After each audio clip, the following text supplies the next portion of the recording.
Sandra is the daughter of a veteran and is passionate about her veteran support initiatives. She has volunteered with the Valor Games Southeast for over 3 years. Sandra is a MetLife employee who serves on the leadership team for the MetLife Military Veterans Network. She is also the USO of North Carolina liaison for MetLife and has collaborated with them to bring in the show troupe to perform at the Valor Games Southeast closing ceremony. Sandra is a USO of North Carolina Advisory Committee member and has performed on several occasions in support of our troops. I now introduce you to our National Anthem singer for this evening, vocal artist Sandra Carter.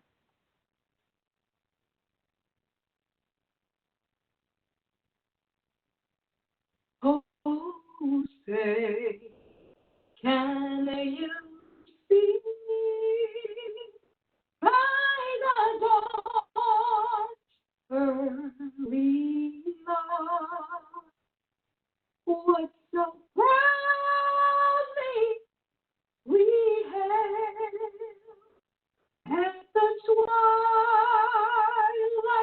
last gleaming, whose broad stripes and bright stars through the perilous fight o'er the ramparts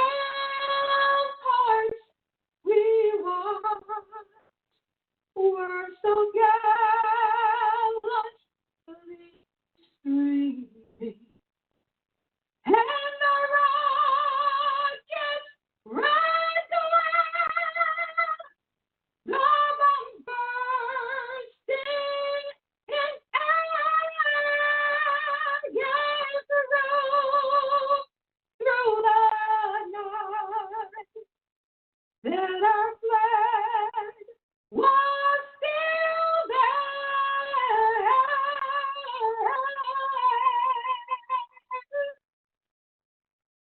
Oh, say, does that star-spangled banner yet wave o'er the land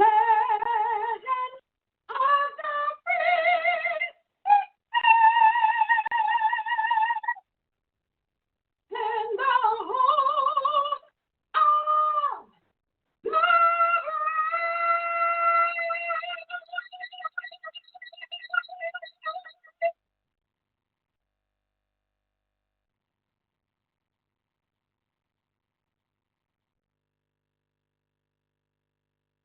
Thank you so very much, Sandra. That was wonderful. And now I'd like to introduce you to the woman who started it all, Bridge to Sports, founder and CEO, started in 2007, and she started the Valor Games Southeast in 2013. Ashley Thomas is the founder and CEO of Bridge to Sports. Hey, everybody. It's so nice to have you with us today. And we're reporting live from the Bridge to Sports office. And I just want to tell you, it is pouring down rain right now in North Carolina where we are. It's crazy times we're living in right now. And I just want to acknowledge the strength that we've all gained through this. And I also want to acknowledge that some of us may have had loved ones affected by COVID-19. And some of us may have loved ones who are currently struggling. I want to acknowledge the suffering that some of us may be sharing right now. And it's real, and our hearts are with you, and we are hoping and praying for full recovery. But I also want to say something really cool, a little bit behind the scenes, catching you up to where we are. Catherine Doyle, who is our amazing event manager, also a retired Marine, 3 months ago said, when COVID-19 first hit the news, I'm going to research this. And we were ahead of this curve as far as from how we're going to manage the event. And I just am so thankful for the team that we have. But I'm also thankful for the sponsors that we have, because as we were watching and checking with our venues and the community here in the Triangle who want to say they care and they're sending their best wishes to you, our sponsor said, let's figure out how we're going to do this. And they stayed engaged. They said, we still want to support our veterans. What are other ways we're going to do it? And so our team went together and began figuring out what could we do so that during this time we could offer hope. And so I want to say a special thank you right now to MetLife and Cisco because they stayed engaged and said we're staying behind you guys as we transition and figure out what our new options are going to be. And I want to do a special shout out to Cisco because they granted us a full WebEx. And the only reason we are able to do this tonight is because they also, a lot of their veteran folks on figuring out how we're going to make this WebEx work for so many people, how we're going to put videos, so there'll be some videos in this, it's not all going to be live, but there was a team of people putting all these pieces together, and I am so grateful. You're also going to hear about some of our other sponsors as we're going through this, and the list is huge. So the one thing I want to say is thank you, and there was a video showing all of our sponsors, but they stayed engaged. We've got commitment for next year, and we're hoping that we're all going to be here next year for a live one. The other people I really want to say thank you to is our staff. Many of you know we're a very small team, and we are basically 7 full-time staff with 2 part-time staff. So effectively 8 full-time people, but we are a team of 9. And what this team has put together in the last 8 weeks is unbelievable. When you look at all of the different events, Catherine came up with solutions and said, let's do this, this, and this. Brad did move the steps. He put together all the website, the Facebook, all the marketing materials. Wes and Daisy and Akeem were working on how do we keep people engaged when we aren't doing programming, because as of the end of April, we had closed down already 42 programs, and that was no events are in there. We had other things scheduled. So we really try to see how do we challenge ourselves as people with disabilities to still be engaged so that we stay healthy. So it brings me to my next point, because we've heard a lot about isolation and some of the mental health issues that people are having with isolation. And I want to share a couple of stories of people that are involved. We've tried to stay engaged very much with the people that are in our area and that are involved in our programming.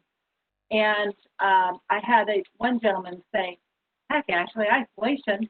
When I lost both my legs, I've been living with isolation for the last 8 years. I've learned how to do that. I've gotten a degree while I'm waiting on that. Others who have other types of disabilities have said, you know, I've learned how to keep myself fit because I can't access gyms or whatever the case may be. But it caused me to say, those of us with disability actually have a strength that I think we forget, and maybe even and don't honor and recognize that, because many of us have gone on. We've figured out how to work with missing a limb or in a wheelchair or that we cannot see anymore. And what I'd like to say is, could we take that strength and we share courage? Because we have some things that the world is working for right now. And as we are moving forward, can our journey offer hope to someone who's lost their hope? And that could be a person with a disability or the neighbor next door who doesn't have a disability. It is something that we have. And can we use the character that we have gained through our disability to be a light, helping others to find their way during this dark time?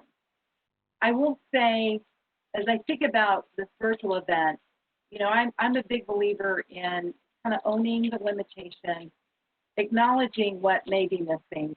And so with us not having Valor Games, the thing I think I'm going to miss the most is the power of the games, because we would see people mentoring each other. We would see people giving tips and tricks, offering hope to our community of people with disabilities, our community of people who are veterans. And that was such a powerful thing, and I'm going to miss that. But then I said, do I have to miss it? Can we take what we learned and share it with others?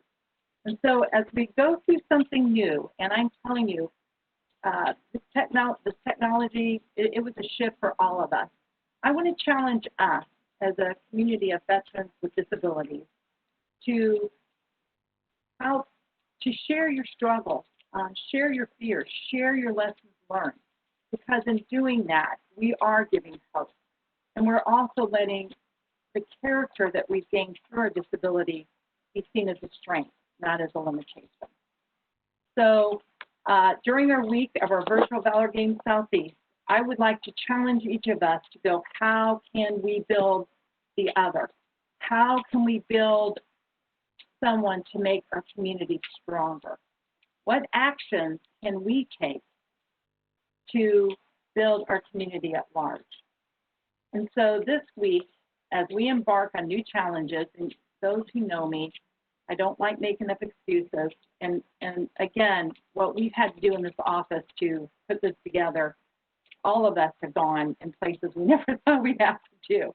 But we have gained strength. We have gained knowledge. We're not afraid to say we can do this. And so this week, I want us to think about how we can use our actions to encourage someone to move somebody else forward, whether they have a disability or not. And so as we're moving forward, I want to send to you my love, my respect, my belief in each one of you. And I want to say, let's enjoy this week. It is new. It is different. We don't know what we're doing. We've worked hard to be prepared, so be gracious with us if there's some technological issues along the way. But we've been learning too. But I want to introduce you to someone, John Register, who is our next speaker. He is a friend of mine. I've known him from the mid-2000s. When I first met John, it was actually up in Washington, D.C. We were asked to advocate for access to physical recreation and sport with the U.S. Paralympics. And since then, we have advocated for people with diverse disabilities to have access to competition, sport, workplace, and to be part of our community. So let me tell you a little bit about John. He is a leader. He's a husband. He's a father. He's a veteran. He's an amputee. He's a Paralympian. He is a speaker. And newly, he is an author of 10 Power Stories to Impact Any Leader. So I want to give you a little bit of a heads up before we get going. There's going to be some interactive parts of this presentation. So get your phones ready, get your computers ready, because we're going to ask you to engage in some things during this presentation. And without further ado, I would like to introduce you to my friend, John Register.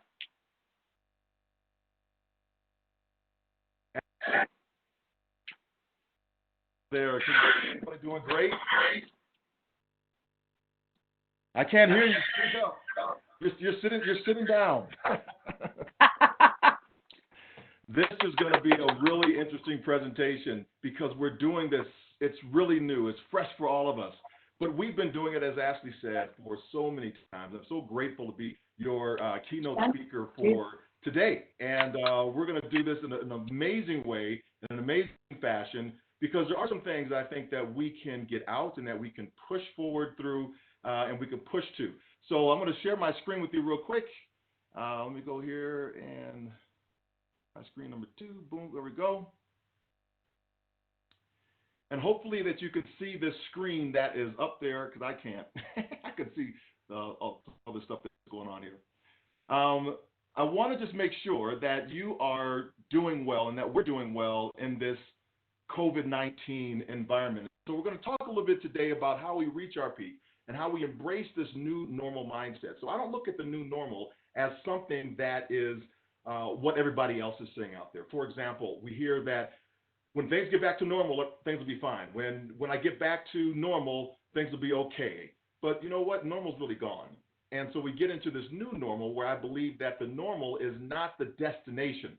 The normal is actually the place where we have a plateau to grow. So I got all my veterans out there right now. I'm going to tell you a quick little story about how we shift and how we change our perspective. Now, I got some questions to ask you. The first thing I say, I was at the Paralympic Games, those games for athletes with physical disabilities and visual impairments, and I was there at the 1996 Games. I was about 23 months post my amputation. And at those games, I was in the swim venue, sitting with Summer Sanders. On the long jump runway was a gentleman who was an above-the-knee amputee like myself, and I had never seen an above-the-knee amputee run leg over leg. And this guy got on the long jump runway, starts running down the long jump runway, leg over leg. The whole crowd, they're cheering for him, they're clapping for him, and at the takeoff board, he leaps up into the air at the apex, the height of his flight, his artificial leg flies up. Now, I've never seen this before. He lands here, his artificial leg lands about 3 feet up in front of him, and the whole crowd goes like that great Christmas movie that we all watch, Home Alone, Macaulay Culkin style.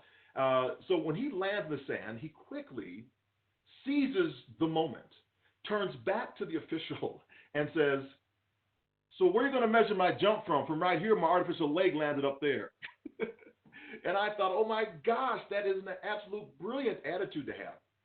And in that moment, I began to think to myself, why was I in the swim venue? Why was I a swimmer when I had been in Arkansas? I was a 4-time All-American in track and field. One of those All-Americans was in the long jump.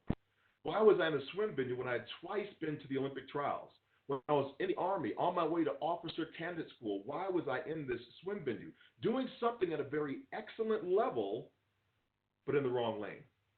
So we're going to talk a little bit about how that is, and we're going to do this through an interactive, because I believe that me just talking to you one way is not the right thing. So we're going to make this an interactive presentation. So as Ashley said, take out your smartphones, right? And you'll see on the screen there that it says, what is your first name? And go to that log into Mentimeter or Menti.com. Menti.com. When you get there, you're going to see the code, placing the code 466825. So I'm going to go there right now. I'm going in there, and I'm going to place that in the box. Place in the box 466825, and you should see the first question on your smart device, and all I want to do is begin to populate that. Yes, Chris, Joseph, yes, keep on going. I'm going to put my name in there too. Some people have got it. You got the power. John's in there. Heather's in there. We have Heather, Simon, Sonny, thank you very much. Sheridan's on board tonight. Yes, we really appreciate all of you. Catherine, Barbara, who else? Anita. We got a lot of ladies on. Scott's in there. Who else is on there? I'm going to try to scroll the screen a little bit, see if I can find any more. Oh, the screen is scrolling itself. All right, Paul, Wes, New Love. What's up, New Love? How you doing, New Love? JD, Anita, Wes, Mary, Tanya, Paul, Mary. We have a lot of folks that are coming in. 28 so far, 29, 30. I'm going to cut it off at 40 so we can go on with the presentation. But you're seeing how this works, how we all can be engaged and interactive with our smart devices. Even though we are not connected, we're connected. So that's how we're going to run this show tonight. So as Ashley was talking about COVID-19, I see Demetrius, Cordelia, ML, Steven, Sims. Oh, yeah, I love it. Coming in. As we look at COVID-19, I want us to think about what is going on in our environment. So on a scale of 1 to 10, how much have you shifted your perspective since the beginning of COVID-19? Little shift, that's number 1 on the left of the scale, or what the heck is going on? 10 on the scale over there. If we got some what the heck is going on that side, yeah, it's coming in. Look at that, ladies and gentlemen. That is off the charts. What the heck is going on?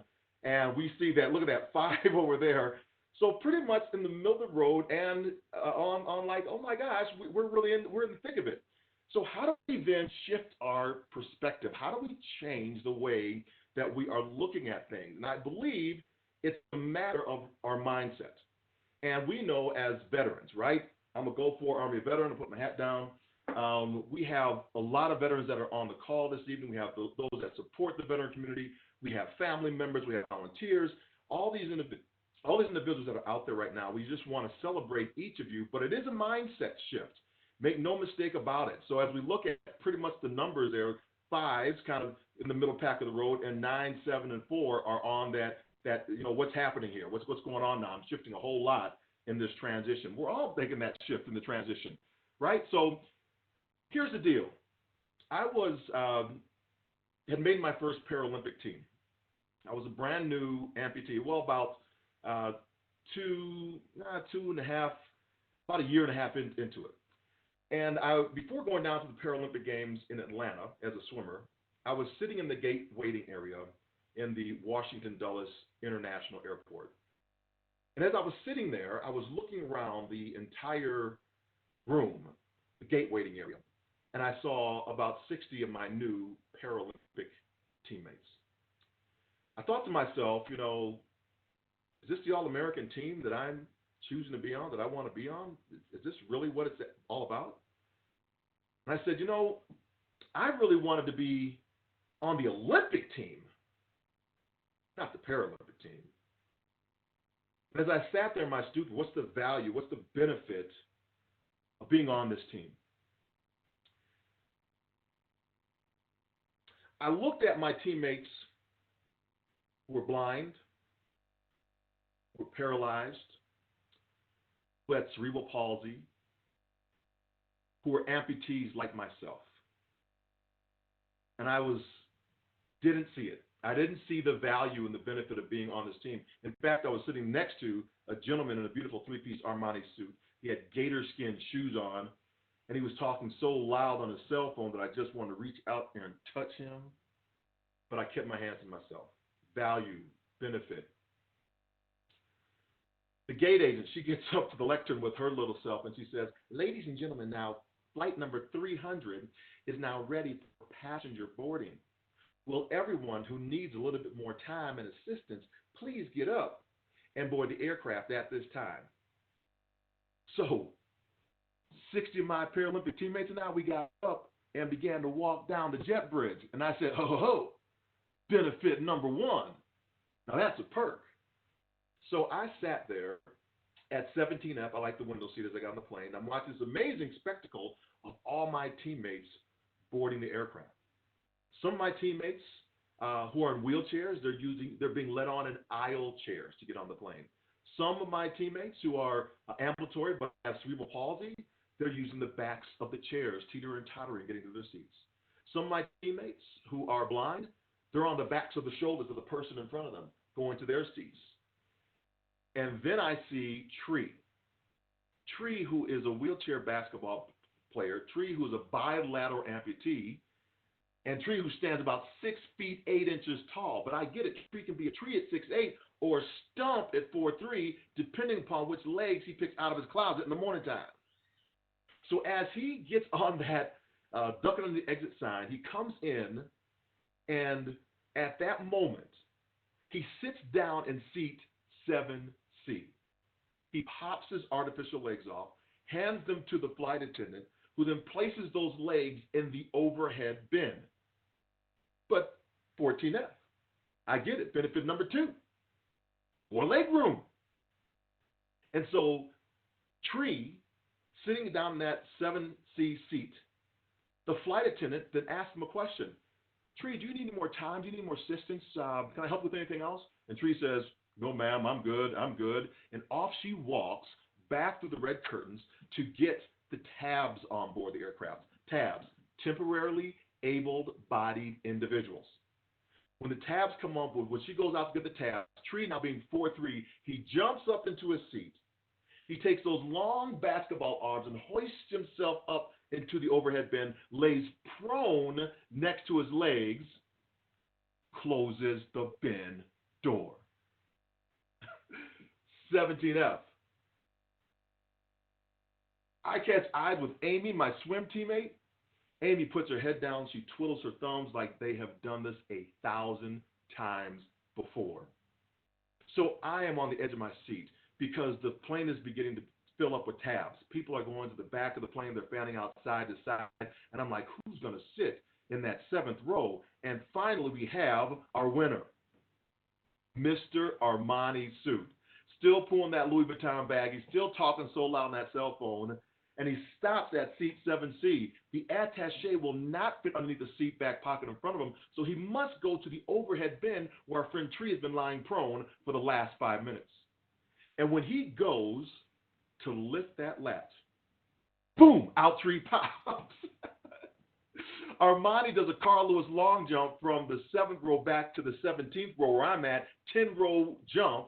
I catch eyes back with Amy. Amy says, oh, that's pretty good, John. The last guy made to row number 10. That is a new world record. And as Armani collects all of his things and goes back up with the whole plane in hysterics, and I'm just cracking up because I cannot believe what I just saw. No joke. He gets the 7th row. Tree has his hand on his chin, little nubby leg thing, legs across, and he says, I'm sorry, sir, but this overhead bin space has been filled.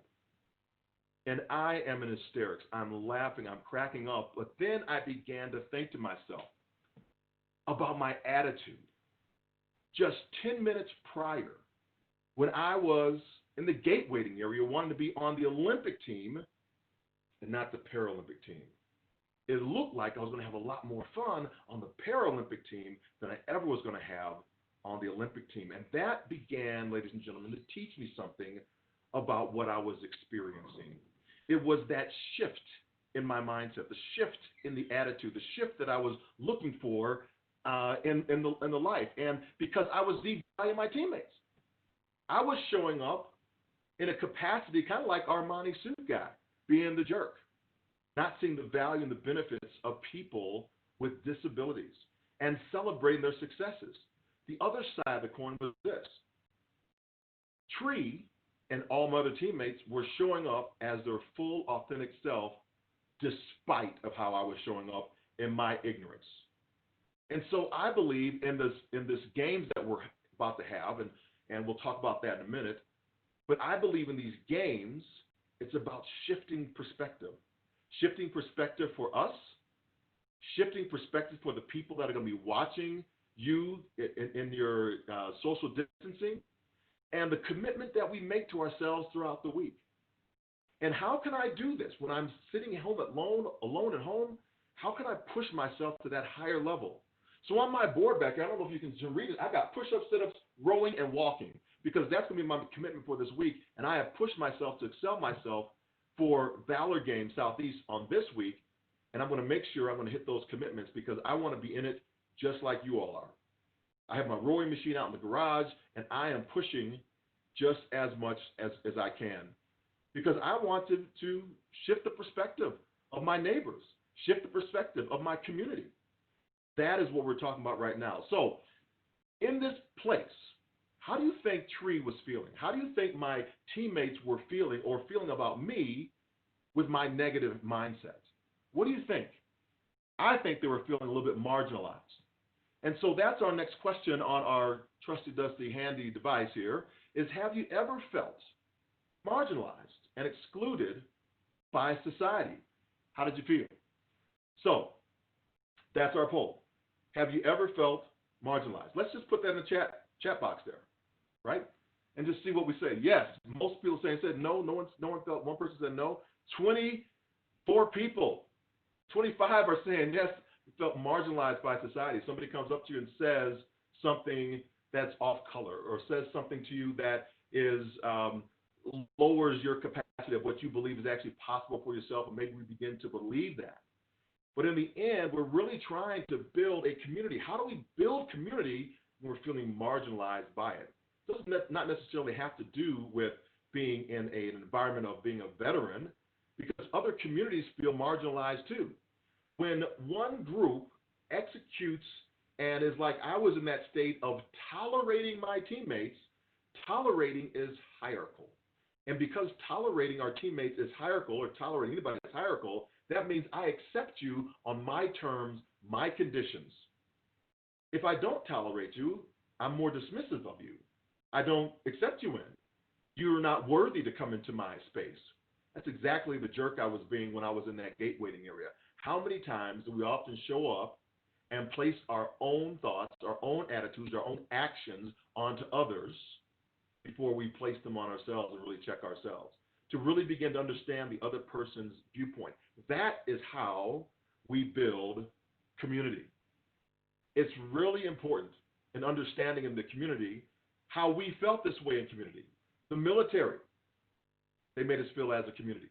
The Department of Veterans Affairs makes us feel as a part of a community after our service is over. Whether it's the National Veteran Wheelchair Games, or the Winter Sports Clinic, or the Summer Sports Clinic, or the Valor Games series. We're made to feel part and continue to be connected, and sports in this capacity is the vehicle that does it. And now Valor Games Southeast, we feel part of the community. We feel connected. And so with these Valor Games, we want to make sure that we make the community come together. So let's take a little pause just right there. I want you to place into the chat box, and we'll get Brad to come online. So I want to bring him on, his voice in now. And I just want to hear what you're chatting about. What are you thinking about of the presentation as far as we're talking about and building community? I'll go back one slide before we get into the new normal. So let's just chat about community. What's on your mind? Just place in the chat box, and Brad, I just want to hear what people are thinking out there right now in your chat boxes. So are the chat boxes open? Just want to make sure somebody talk back to me so I can hear what's going on.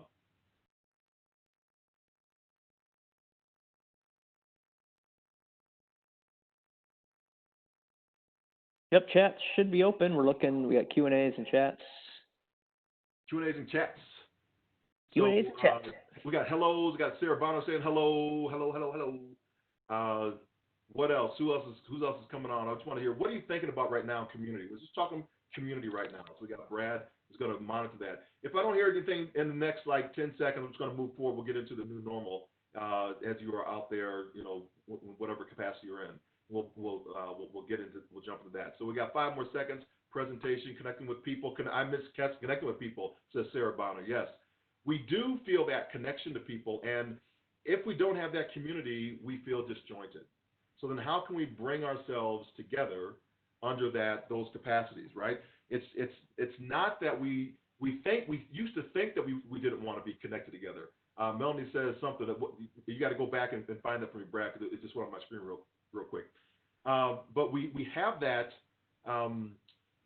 understanding that we are part of something greater than ourselves. We used to think that we wanted to be like Tom Hanks on the island, and then when the island gets here through COVID-19, we really don't want to be alone. We really want to be connected with each other. We don't want to be told that we have to social distance. And so we see some people on one side of the scale rising up, and we see other people on the scale that are shutting down, right? So we want to make sure that we understand how we need to operate inside of this, what we call this new normal existence. And so Melanie's asking, how do you help different communities remotely? And something that's on her mind right now. So I think one of the things that we can do, we've been doing it all along. We've been helping other communities by showing up on our cell phones, by calling, texting, by using Facebook Lives.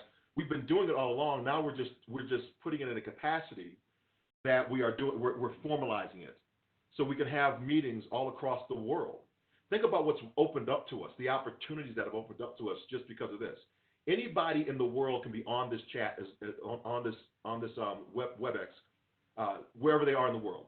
If they got the link, they can be on it. I don't care if they're in Saudi Arabia, or if they're in China, if they're in Japan, or if they're in Australia, New Zealand, anybody. So we're more connected with this space right now. We might not be able to physically touch each other, but think of the collaborations that can happen just because we're now talking with somebody else from a different country. We can understand what's going on.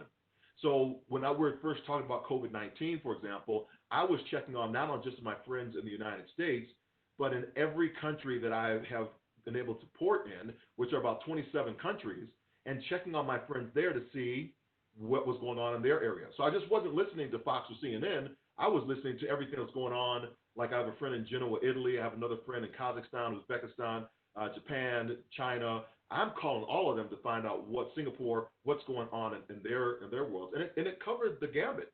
Some were losing a lot of people. They were elderly. They were middle of the road. They were young people. And then others weren't even having anything going on. Kosovo, it was like nothing happening there. So it was just dependent upon where I was calling, and I figured out that in the United States, we were having something similar to that because we have states, of course, right? So we're the United States, but the states kind of sort of govern themselves with this governance structure. And because of that, you have different pockets that are higher or less with this COVID-19, and we're trying to lump it underneath one general blanket when it's all kind of different from a different perspective. New York is very different, say, from a Nebraska.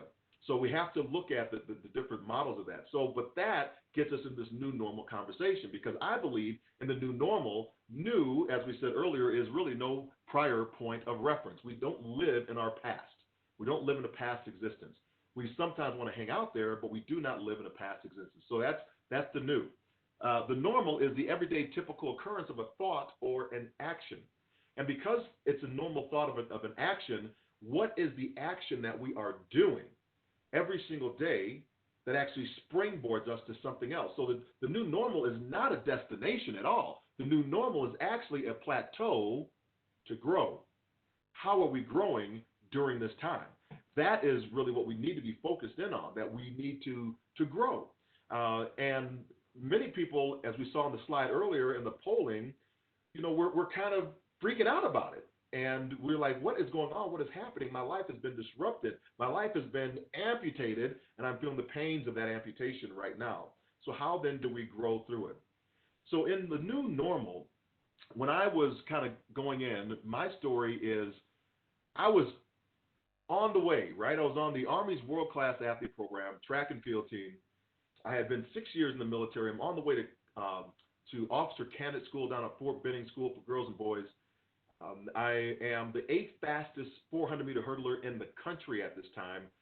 I've been to 2 Olympic trials by this time. I'm a 4-time All-American track and field athlete out of the University of Arkansas, Go Hogs, Pig Suey.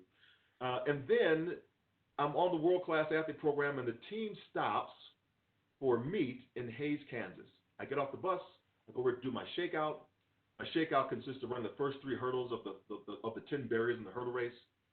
And I'm approaching each hurdle. This is another point for you to put in your chat box. I'm approaching each hurdle at the speed of 8.7 meters per second, which equates to what? Put that in the chat box. I want to hear your answer. 8.7 meters per second. Don't go to Google and find it out. Just think about what it is, and I want to see what's coming up. 8.7 meters per second. So I am moving over these hurdles, and I'm going to see if anybody gets the right answer. On this last pass, because the wind is blowing so hard in Hays that day, I'm having trouble with my steps. I'm getting 13, 14 steps up, 20 miles an hour. Somebody got it almost right on the nose. 19.6 miles an hour is the answer, just about thereabouts. But I'll take the 20. I like it. 1 more mile an hour, and I get a ticket going through a school zone, right? So thanks for putting that in there. So I'm practicing the first 3 hurdles. And I'm moving pretty fast, as we said, about 20 miles an hour. And the wind's blowing really hard in Hays, and I'm having problems with my steps. My left leg's coming up, my right leg's coming up. I'm ambidextrous. I can take the hurdle with either leg. Doesn't really matter. But in my setting of the race, I want to take it with my right leg to set my race up correctly. But the left leg, right leg's coming up, and sometimes in hurdles, as in life, we just want things to stay the same. So I get in the back, in the blocks, and I jump out of the blocks for one last pass before I shut it down for the day. And I come up to the first hurdle, right leg leading, I'm on. I come to the second hurdle, right leg leads again after 13 steps, I'm on again. As I approached the third hurdle, I felt that Kansas wind push against me, but I pushed back against that Kansas wind. And I saw that hurdle coming. I knew I was going to have to take it with my left leg leading. No problem. Off the right leg, I go across the hurdle with my left leg. I land to run out, and I hear, and my body sails and floats, twists in the air, and I see my left shin pass in front of my face. My shoulders hit the ground, and I bounced to a halt. I certainly did a quick once over my body. I checked my shoulders. Shoulders okay. Waist is okay. When I saw my knee, the patella tendon had risen about 3 inches up my femur bone. The left leg was now canted across my right leg with the foot touching the black surface clay of the track. Now let me pause the story right there. I'm going to step off the track just for a second, because an amazing second lieutenant took 9 pictures that day. And I want to show you that picture of that injury from that day on May 17th, 26 years ago yesterday. In this picture, if you're a little bit squeamish, I say I'm going to show it because I don't want anybody that's eating dinner or something, to barf it up.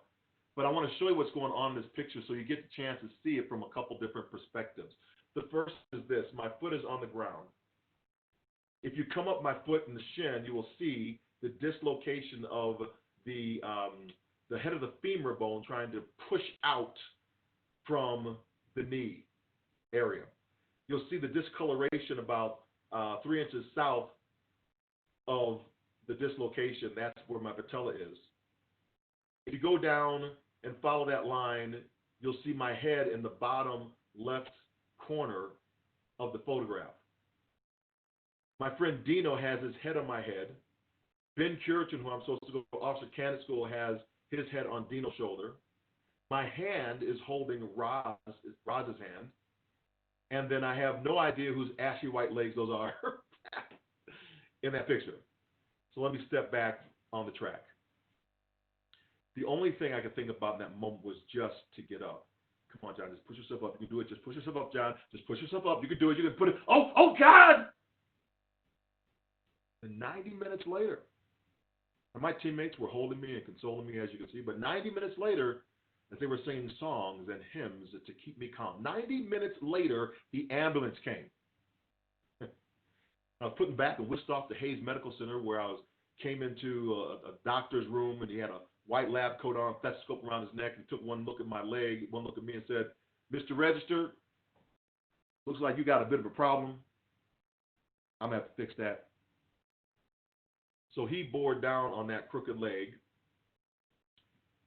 We're going to do this on 3. 1. My leg ballooned up. I passed out. I don't remember the next 7 days. I don't remember the medevac to the hospital. I don't remember going to Wichita, Kansas for my vein graft operation. I don't remember when my wife arrived, Alice. I don't remember my son, John Jr., arrived. All I remember really was Dr. Mullins coming into the room 7 days later and saying, "John, you got a tough choice to make. You can either keep your leg and use a walker or a wheelchair for the rest of your life, or I can amputate your leg and you can use a prosthesis for the rest of your life." And what kind of choice is that? I immediately looked back at the doctor and I said, "Dr. Mullins, I know it has to be amputated." And immediately when I said those words, he went right into action.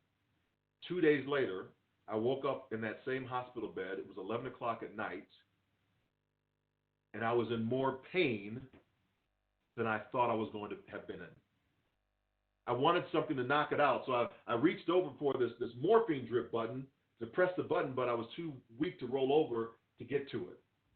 But I could see those nurses right outside my door. I thought I would call out to them, but the tubes that had been down my throat made the sound too inaudible to get their attention. So there I lay in that bed for the next 8 hours with my dangerous thoughts. Who am I now? What is my identity? Is my wife going to stick around? Will my son still see me as his father? Do I still have a job in the Army? Can I support my family? My Olympic dreams are over. At 8 o'clock, Dr. Randy Mullins, who walks back in the room, takes one look at me and sees I've done a 180-degree shift. He immediately calls my wife, Alice, who, God bless her, is at the hotel trying to manage herself, me, son, mother-in-law, father-in-law, and she just found out later on earlier that night, while she's at the hotel, that because she's been away these 5 days to care for me, her job back in Arkansas has fired her. She kept all this from me. And this saint of a woman comes over, gets me out of that bed. She should have been called, but the nurses, nobody knows awake. Gets me out of that bed, puts me in a wheelchair, wheels me out to an inaccessible playground where I'm parked, forced to watch my wife and my son play on the swing set. And I couldn't push myself out of that chair. It's the first time I felt devalued, dejected, disabled. I lost it. I started crying uncontrollably, through heaves and sobs. Alice saw me struggling, and she comes running over to me, and she said, "What is going on, babe? What is happening?" And in that moment, I started saying all of my fears to her. And she said, "Babe, you know what? The words that stopped my downward spiral, John, we are going to get through this together. It's just our new normal. It's just our new normal." And when she spoke those words, she baselined my entire existence. And I began to let those words wash over me. What does she mean by that? And John Jr., he jumps off the swing set. He hits the ground and comes over to me. In between, splits between Alice and myself. "Hey, Dad, you see my big jump? You see my big jump, Dad?" And in those 15 yards, he had just validated me as his father. And he had just created his new normal. That's exactly what I had to do. To create the new normal, no prior point of reference. And to build not a destination, but just like John Jr., he understood that the new normal was looking at me the same way I was, with a different capacity, a different lens, a shift, and a 5.5-year-old boy that I was going to take a long time to unpack myself. So let's take a moment right here and just breathe before we move further.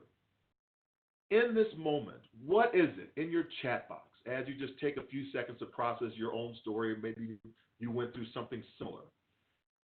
What is it that you think that I had to overcome? Let's go back to our smartphones. Just kind of put it in there. The word cloud's going to come up. And I just want to know, what was it? What did you think? What did you overcome? What did you believe that I had to overcome? And I want to hear what that is. Okay? Just start building the word. Let's build the word cloud. What do you believe it is that I overcame? Fear. Absolutely fear, for sure. Yeah, pride. Unknown. Fear of the unknown. Ego. Yes. Self-pity. Other people's perceptions. Yes. Ego, yes, I love it. Love all these things are coming in. Adaptations, all of these things. Every one of these things is absolutely correct. And my self-worth, my self-doubt, all these negative things that I was thinking about myself, who put them there?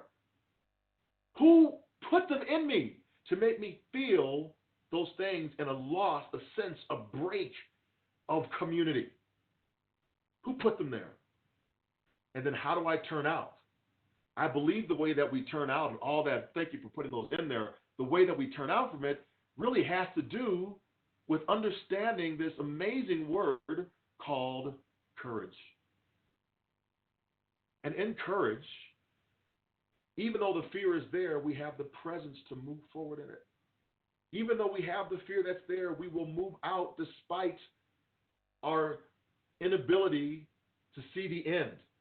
We don't know what the end state of COVID-19 is going to be for us, but we can have the courage to move forward. We can have the courage to take control day by day. We can have the courage to fight the powers that be that are infiltrating our minds of how we're showing up in such a capacity. We can have that courage, because what I was learning was, in this moment of turning out, how was I? Who was I in this moment? I had to overcome certain things. Because it wasn't the amputation of my left leg. If I had overcome the amputation of my left leg, I would have my leg back. I don't. So then what was it that I overcame? I believe I overcame my negative stigma. I think we saw stigma in there. We saw fear in there. We definitely saw stigma, fear. And fear is like another form of stigma. Judgment, absolutely. Lou Love Jones, thank you so much for that. The other thing I had overcome was the negative stigma of others. Other people trying to put you in their box. Been that way? Anybody ever try to do that? Put you back in their box after something happened to you? They want, it'll be all right, it'll be okay, you'll be fine. And they put you back in their box so they can feel comfortable. This I explain as other people believe for us what we can or cannot do, which is based upon what we believe they could or could not do if they were in our situation. And then finally, the cultural stigma. And the cultural stigma says, who did I listen to that was external to me, that I don't have any control or influence over, that was influencing me? Was when I watched the movie called Peter Pan. I see the villain of Peter Pan, the antagonist, is Captain Hook. Captain Hook had his arm bit off by TikTok. He's a person with a disability. He's dark. He's scary. So many sins plague our community. Yes, New Love Jones, absolutely. And so I look at Captain Hook as dark, scary villain, antagonist of the movie. Oh, wait a minute. I'm now an amputee. Am I dark? Am I scary? Do people need to fear me and walk down a different aisle because of Captain Hook? Innocent at 5 years of age? How about when I was visiting Brooke Army Medical Center and I see the service members that have served our country so valiantly, and they're burned over 90% of their bodies in the burn wards, and they go back to their homes after they've been cleaned up, scrubbed down, and put back together again. Do they now see themselves as the Nightmare on Elm Street, as a Freddy Krueger, to scare their children in their dreams?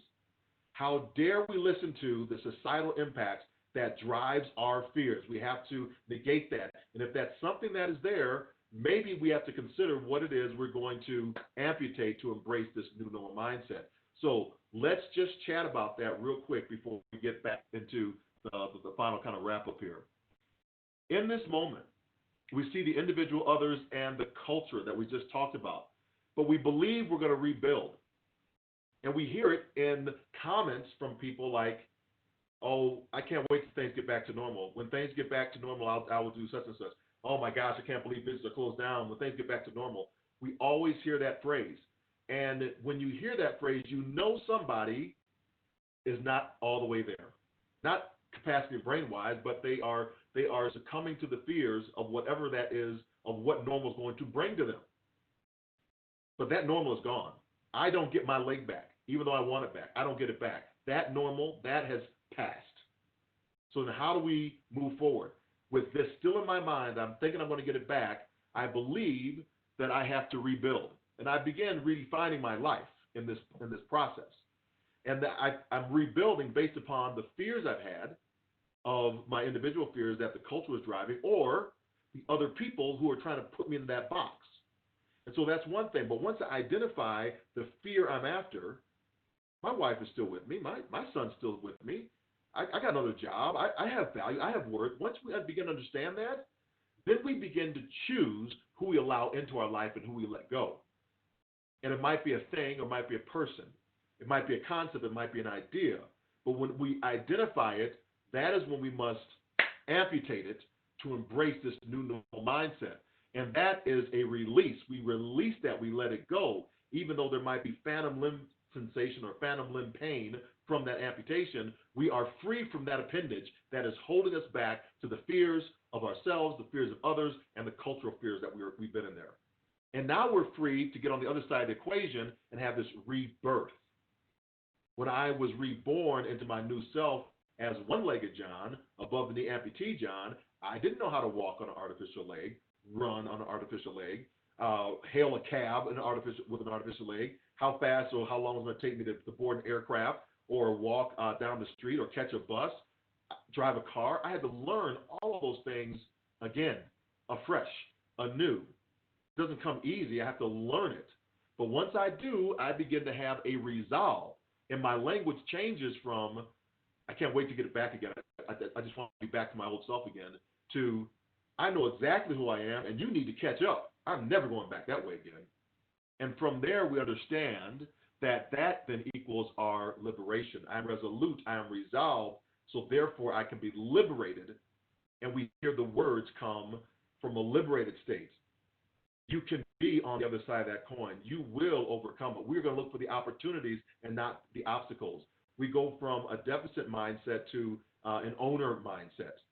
And we have to look at an optimistic mindset instead of that deficit mindset. And that's a switch that we can make because it's our choice it's our choice to make it. So in this space between this individual through the red line through a redefining moment to the liberation, we understand that it's not for us to be liberated for ourselves, it's for us to go back and help somebody else on that path. That is what Valor Games is all about. We get around our friends and we begin to help others that are on this grid, that are in this space, move them forward to the other side of the equation. And we pull them there, and we call this lifting as we climb. As we're lifted up, we're pulling other people along as we go. But the hardest moment, make no mistake about it, is this redefining moment, because some people it takes 3 minutes, 3 hours, 3 days, 3 years, 30 years to understand that they can actually are in charge of amputating what holds them back. My choice was to amputate my leg. We can make those choices in our life as well. And this brings us into a resilience, a resolve. That resilience, we often will talk about it in the rubber band snapping back to its original shape. But it's really not that, because in many situations with military veterans, the rubber band broke. In the hurdles, there are 10 letters, or 10 hurdles. In the word resilience, there are 10 letters. And I found that before the start of a race, before I even moved out into this hard race, either the starter or the announcer said, quiet for the start. When he or she said that, there was silence. And silence is the key. Oftentimes we're listening to too many other voices that are driving us and pushing us to what we believe. And until we hear our own voice clearly, we cannot move out. But when we do move out, we develop then a ritual. The ritual turns into a rhythm, and the rhythm elevates us to our rise. So for me, the rise was I began swimming for physical therapy. I somehow messed up, fluked up, and 22 months later made the Paralympic swim team. And instead of going to the Olympic Games as a 400-meter hurdler, I went as an African-American swimmer. Who knew? And when I got to Sydney, I got to Atlanta, I saw athletes running and jumping on artificial limbs. I said, I have to get a leg made for running. And with that leg, I went to Sydney, Australia. And these were the results.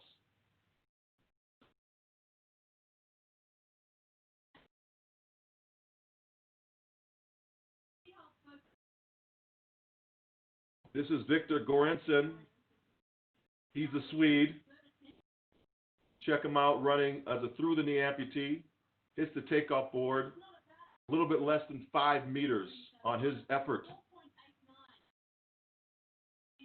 See the big crowds in Sydney, Australia. This was my nemesis, Lucas Christen from Switzerland. Great speed, also a through-the-knee amputee. That means he has a lot more power in his leg as he runs down the long jump runway. I'm a true above-knee amputee, and this is my jump now.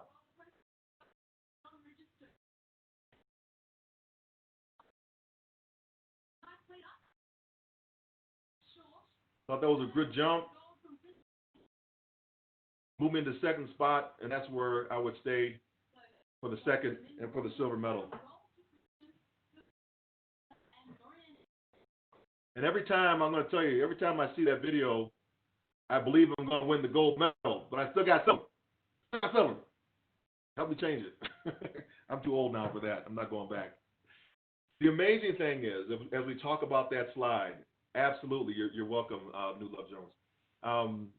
As we go through this process, and we go through the fears I had when I was in that hospital bed, all the way through this resiliency and this redefining moments, and to the other side of being a Paralympic silver medalist now. There was a reporter that solidified this whole mindset for me. And she had followed me when I was an athlete running for the University of Arkansas. And she said, John, you know, when you were running in the Southwest Conference for Arkansas, you jumped against Carl Lewis, you ran against Michael Johnson. Do you think with artificial limb technology that you could jump and run against those individuals again? And I thought about her question for a moment. And then I looked her square in the eye and I said, no. I said, however, maybe your question should be, if Michael Johnson or Carl Lewis, God forbid, lost a limb, could they run as fast or jump as far as I do? That's the catch-up. That's not going back to the opinions of others, our fears here, of our individual fears, others' fear here, of people believing for us what we can or cannot do, which is based upon what they believe they could or could not do if they were in our situation, or societal fears. That means every one of them must come to where I am. And that's our resolve. That's our resolution. And as you think about that in the legacy area of this, as you get ready to compete in the Valor Games this year, you have to make that determination that you're going to be on the other side to pull other people over. because you are the ones that are the catalyst to motivation. You are the inspirations. Inspirations, I used to hate that word, but I love it now because inspirations are the spark. They're the catalyst to motivation. Motivation in turn causes actions. Actions lead us to transformational results, and these results, they re-inspire people or allow other people that are watching the process to actually catch the vision. So let me share with you a little bit about the legacy before we begin to open up for questions and answers, or questions and opinions, because I have no answers. The legacy of the Valor Games. After the Paralympic Games in 2000, I came back and I was hired by the United States Olympic Committee to build out some youth programs. And that quickly turned into the first casualties that were coming back from Operation Enduring Freedom, Iraqi Freedom. And because I had been at like 80 different installations doing Better Opportunity for Single Soldiers programs, I knew all of the majority of the commanders and all the ones that were in garrison. And my boss at the time, Charlie Hubner, we got in the meeting, he said, I see you have all these KIAs on your door. I said, yeah, I follow them out of the paper. And he said, what can we do for our veterans? Because that's moving me right now. I said, what do you want to do? And that question was the birth of the Paralympic Military Sport Program. It started at Walter Reed with a wheelchair basketball clinic for those that were in the wards, as well as those that were coming over from Georgetown University, Georgetown Hoyas. We played with the basketball players together. That went on to a wheelchair fencing, and later on the Paralympic team send-off for 2000, which we had 3 sports: wheelchair basketball, fencing, as well as wheelchair rugby.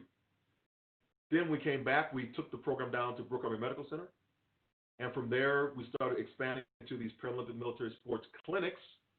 And in 2007, I went to Congress with Senator Murtha, and Senator Murtha, with a $2.5 million request I was asking for to kind of expand programming, he said, $2.5 million, can you do it with 5? And if I was on my A game, I would have said, sure, I can do it with 5, sir, but I could do it better with 10, but I didn't. But he went across to the House to Representative Filner from California, and Representative Filner gave $10 million.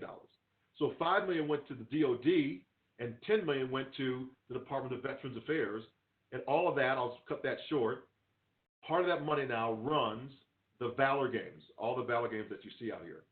So one person's life can make an amazing difference, and we get a chance to see everybody who is actually out there, right?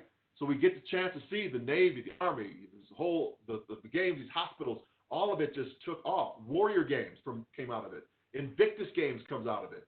You can make a difference. Who's going to take the ball? Who's going to run with this and explode it for all these veterans that know that sports is truly the benefit that we all get to come together to build our community, to have the courage to go out and be the best of what we can be. Once again, that inspirational model, inspiration leads to motivation, causes action, leads us to transformation results, and that re-inspires us to allow somebody else that's watching the process to actually catch the vision. So with that, I'll open it up right now for questions. I don't know how much time we have left. I'm probably way over time. Captain's probably about to kill me. We can ask some questions now, and I'll take them and I'll close out the presentation. What are you thinking out there? What's going on, people? What's happening? Hey, John, it's Brad. Hey, Brad. We had a question come in. Someone just wondering how you manage dealing with having all the things you live for canceled. Sports, church, even doctor's appointments, dealing with that isolation and that cancellation, kind of where we're all at right now. That's a great question. So for whoever asked that question, thank you for asking that, because a lot of people have that on their minds as well. How do I handle it? I handle it by, you saw what I put in there: ritual, rhythm, rise. That's how I get through it. I began when all my dates went off the calendar as a professional speaker 1 year in, and I saw all the meetings in the street shut down, no more travel, nothing's happening. How do you respond to it? I took a moment to become silent and grieve the loss, because like, oh my gosh, what is happening here? So I took that moment, took that time, took about a half a day, 6 hours, 8 hours to grieve the loss, but I then brought back in some of those past experiences. Remember, we don't hang out in the past, but we can certainly use them to springboard us forward in this new normal existence. We can go back and grab something. I can go back and grab 2008 recession. I can go back and grab 9/11. I can go back and grab when I went to Operation Desert Shield, Desert Storm. I can go back and grab when I had the limb loss. Because with all of those cases, I knew I've come through them.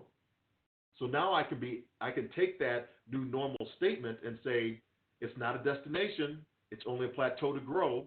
So I can look for the opportunity despite the obstacle, because since I've come through those, I will come through this. I'm just going to hang in there. I want to see the silver lining. I want to see that light at the end of the tunnel, because I know I'm going to come out this better than I was before. And so even though financially I might not be at the same point, I can be in the same impact, so I can show up better. So I started gathering things around my house and putting together a studio.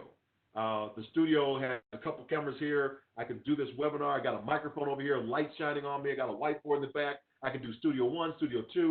So as a speaker, I can show up in different capacities. I take the presentation over on Saturday, right, to put that polling in. I found how to do polling on there. So we try to find out what the necessity that we have, and then we invent the need or invent the capacity to actually deliver it. We should not be sitting at home twiddling our thumbs, waiting for something to come back. We need to be pressing into the space. Take your time to grieve, get silent, and then move out, like we say. Sometimes we don't want to go in the dark, but we move out. How did your vulnerability factor, I didn't see that question all the way.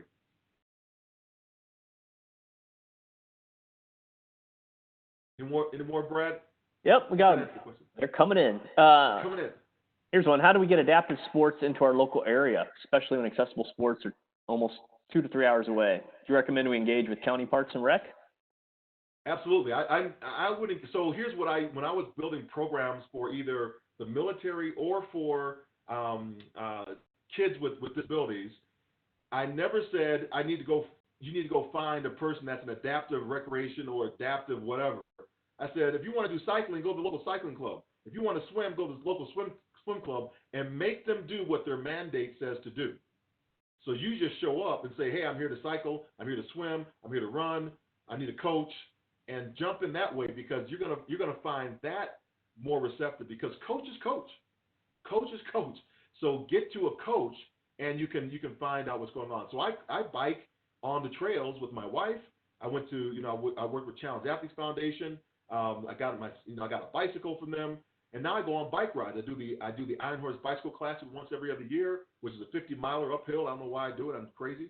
But I do it with the community. But they're not all people with disabilities. I'm probably the only one that's in there with a disability. But I get with the community, and I don't let that come back and say I haven't found a coach that is not an adaptive coach. You make the coach an adaptive coach, because coaches, that's what they do. Coaches coach. Speaking of coaching, what are recommendations you have for athletes that want to become coaches? Learn everything you can. Take the certification. So like for myself in track and field, I still coach hurdles. So I did my level 1 coaching certification, so I can be up to date with the latest techniques and training. I sign up. I look on YouTube. I find the best coaches that are out there. I ask them questions, because, again, with these smartphones, I can reach out on Twitter. I can reach out on LinkedIn, and I can build a community that way and talk to the individuals and become smarter faster. So in the information age is over, right? Because all the information is out there. We need people to package it for us so that we can actually be better in instructing other individuals. Great question. Here's one from Mike. He says, in order to become a para-athlete, was your training any different than when you were able-bodied? Two-part answer to that question. The answer is yes, it was different. But the one thing that was not different was the tenacity about knowing how to be a world-class athlete. That was already ingrained in me. I already knew that, because in Arkansas, I saw Olympians, and I saw Olympians that were training with me from different countries as well as on the team. So what we had, like Paul Donovan from Ireland. So he was on the Olympic team. We had Mike Conley, one of the greatest long jumpers, doublers, and triple jumpers in our country's history. So he's on the team. So all of these people I saw and were walking around with. So I saw excellence, and I knew what it took to get there. I just didn't know if I had the time in order to relearn how to run and jump to actually win a medal in Sydney, Australia. So I put everything I had into it, and I brought all of that knowledge. Again, you don't live in the past. You bring that knowledge with you so that you can springboard, not a destination, but a plateau to grow. So I got on that new normal platform, and I began growing and building upon it. And that's what we can do. bring that past experience up front, learn what you can, shift away what you don't need, and actually elevate to where you can go. But I train absolutely. So I figured out different ways to do it. At George Mason University, we were living in Virginia. When the milers would come around and do their mile repeats, they were running about the same speed I needed to run for my repeats in the 200 meters. So as they ran their miles, I would run my 200 meters as they came around. So I had training partners with me that were at my speed. You just got to figure it out so that you can execute and then move out to your success. Y'all got some good questions tonight. Woo, love it. Here's a good one, John. Patrick comments, your bounce back game is amazing, but were there any dark times that made you say this is the path for me? Yes, absolutely, for sure. So on May 17th, I told you my injury happened. So that was a dark day, right? So, but I wasn't really processing at that time. The darkest moment came on June 17th. Everybody remembers June 17th at about 5:30 in the afternoon on the LA freeway going southbound on the 5 was the O.J. Simpson white Bronco chase. And I remember that date because it was 1 month exactly when I was in the lowest point of my life. And O.J., if you remember, they were reading on the news, if anybody was alive at that time, they read a note of him about to check out. Looked like he wrote a suicide note. And even though I was in the worst pain of my life, and I was sweating, and I was like at 137 beats a minute, and my heart rate and my leg was throbbing and pounding, and it felt like a knife was sawing on the back of my Achilles tendon, I said, no matter how bad it gets, I will always push forward. And that became another resolution. I was resolved. Even though I was going through the pain, I was not going to go back and succumb and check out early.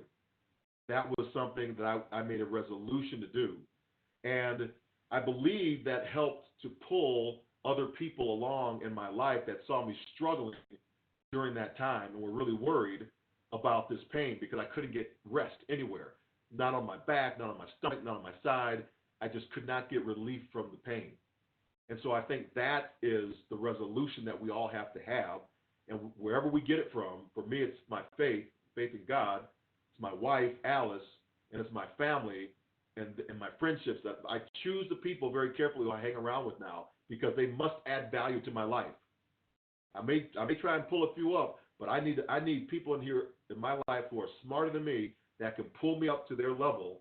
And I'm always watching for those individuals. And we can find them by watching what fruits come after them in their actions. So if their actions and their words aren't aligning up, I don't even deal with that anymore. I'm just too old. It's too much. But if their actions and their words are aligning up, and no one's perfect, but they're pretty much lining up 90% of the time, yeah, I can follow that individual for sure.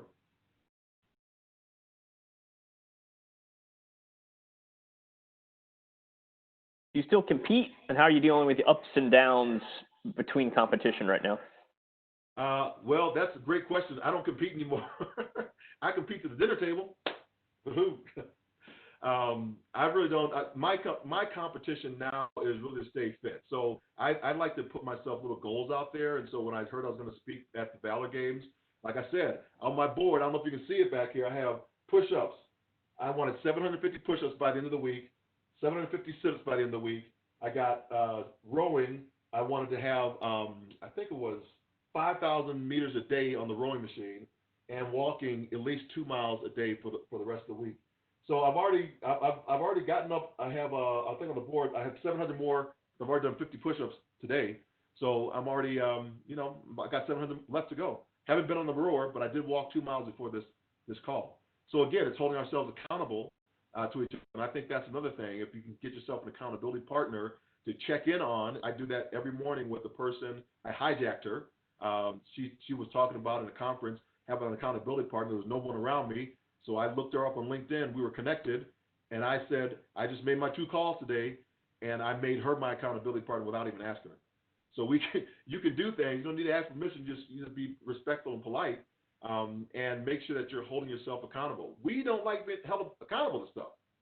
We just want people to leave us alone and we figure it out ourselves. But we need that accountability to push us forward. I'm in 3 mastermind programs, and those mastermind people have helped me to get through this time period because they've given me great ideas to help expand my business.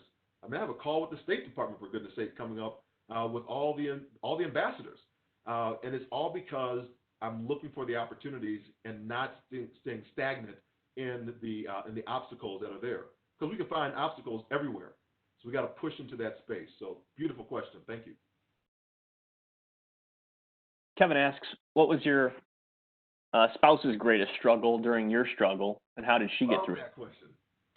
So she kept a lot from me. Alice did. Alice kept a lot from me because she knew I was going through a lot of stress, and in my mind I was trying to figure out the next moves. But her greatest, I think, some of her greatest struggles that she shared with me, that she's allowed me to share, is the job. The job, they fired her. That was one. That put a huge stress. We were teeter-tottering on our marriage anyway during that time, to be fully transparent. I was living in Germany on a non-command sponsored tour. I was 2 years into it. I couldn't get, because we were living on an Air Force base at the time, and she was back in Arkansas. So we were trying to make it work, but long-distance relationship in the military, that was hard. So that was one. The second thing was she had girlfriends who were coming up to her saying, girl, you know what? He about to get a check. He about to get paid for that injury. So you know what? You should leave him and take half that money and run. Those were her friends that she thought. So your friends really start coming out. It really baselined our entire marriage, our existence, and now we are doing, so good. It's like two peas in a pod. We're just like this now. Woohoo! And we support each other in such a capacity. So it's who you're hanging around with. So my wife was a rock, is a rock of the family, to push me and to celebrate and say that you can accomplish anything that you want to accomplish. She allowed me to show up and be John. So her greatest strength is that she can fight through the struggle much better than I. I think, John, one final question. A lot of people want to stay connected with you and are looking to really juiced and excited to start adaptive programs in their area, spread the word. So what's the best way to stay connected with you? That's a great question. I'm gonna I have a slide that's coming up that you can put your email address in, and I'll take all those email addresses of those that want to be connected, and I'll reach back out to you, and we can begin a dialogue that way. But the best, I'm on all social media channels. I think Instagram is I do a little bit on Instagram, but the most active I'm on is LinkedIn. I'm active on YouTube, and then you can find out all my social channels, like on my website. Just scroll down and find my website, which is johnregister.com, johnregister.com. So with that last question, Brad, I wanted to just share just a few thoughts. And you see on the slide right now that military sports program. So that was one that came out, and you look on the shirts there. I can't really see it, but it looks like a Valor Games shirt. I can't see it, but some sport. Anyway, the wheelchair basketball and all these sports that came from those programs is a driving force to get people to a healthy and active lifestyle. The Valor Games were put in so that it was a one tier below a regional competition or regional way in which people would participate here and then go up to the national level, so people weren't showing up. So we want to keep on pressing that down. So I'm glad people are talking about local communities, because we want the Valor Games to go down another level. We want it to go down into states and not the region, and from the states into the cities, and then from the cities into each one of your little hamlets of where you live. So that's what we're really trying to do to maintain and increase a healthy and active lifestyle. The second thing is around this global sport mentoring program. So I mentor with the State Department in the global sport mentoring program. This is Mpimbi Bumali. So we took the program, and he's got a whole bunch of soldiers that were in Uganda that were injured in fighting.